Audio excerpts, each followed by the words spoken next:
Assalamualaikum warahmatullahi wabarakatuh. Bertemu lagi dengan saya, Denny Makarim dari DHM Partners. Teman-teman sekalian, saat ini kita akan membahas mengenai sebuah pertanyaan tentang bekerja di usia pensiun. Ada seorang teman kita yang bertanya, apakah menerima karyawan yang sudah masuk usia pensiun diperbolehkan? Kemudian pertanyaan berikutnya, apakah boleh dikontrak? Kalau karyawan yang sudah usia pensiun itu dikontrak saja. Begitu pertanyaannya. Nah, yang pertama yang harus kita bahas adalah mengenai usia pensiun. Ya, usia pensiun kan memang ditentukan berbeda-beda ya di setiap perusahaan karena perusahaan bisa mengatur sendiri. Ya.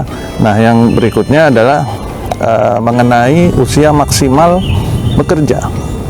Teman-teman sekalian, di dalam hukum ketenagakerjaan di Indonesia sungguh tidak ada, sekali lagi, sungguh tidak ada batasan maksimal seseorang bisa bekerja.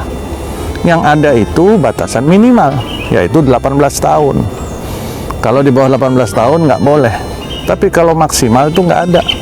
Jadi sepanjang si karyawan masih mampu bekerja, kompetensinya dianggap mencukupi, dan perusahaannya cocok, terjadi kesepakatan, sah-sah saja si karyawan tersebut bekerja.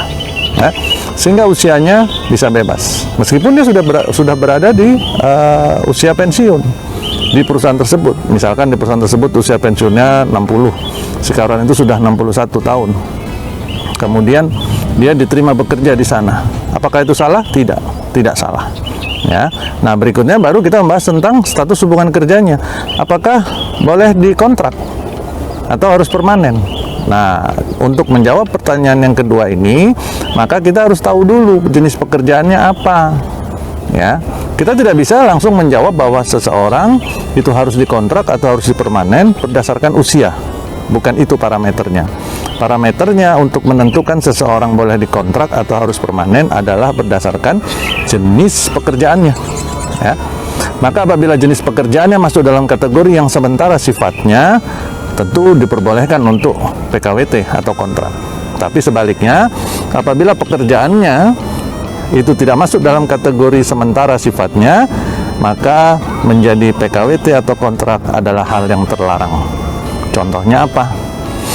Contohnya, misalkan si perusahaan ingin melakukan penerapan program SAP di perusahaan atau HRIS, kemudian dia membutuhkan project manager selama kira-kira 8 bulan untuk migrasi data, memeriksa kesiapan dokumen dan sebagainya. Maka dibutuhkanlah seorang yang kuat dalam program manager atau project manager. Kebetulan si A ini, si karyawan namanya A ini, usianya sudah 61 tahun, sudah melewati batasan usia pensiun. Karena kompetensinya cocok, maka dia diterima bekerja, itu nggak masalah. Kemudian status hubungan kerjanya apa? Status hubungan kerjanya menjadi kontrak karena apa? Karena itu project base, jadi dibutuhkan pekerjaannya sekitar 8 bulan. Itu contoh yang boleh. Bagaimana dengan contoh yang tidak benar? Yang tidak benar ini contohnya begini nih, seorang finance manager atau finance director sudah pensiun, sudah nggak ada lagi di perusahaan itu. Kemudian dalam sebuah proses rekrutmen ditemukan seorang kandidat yang sangat bagus, tapi usianya sudah masuk usia pensiun 61 tadi. Kemudian dia diterima bekerja untuk posisi finance manager atau finance director tadi, tetapi statusnya kontrak.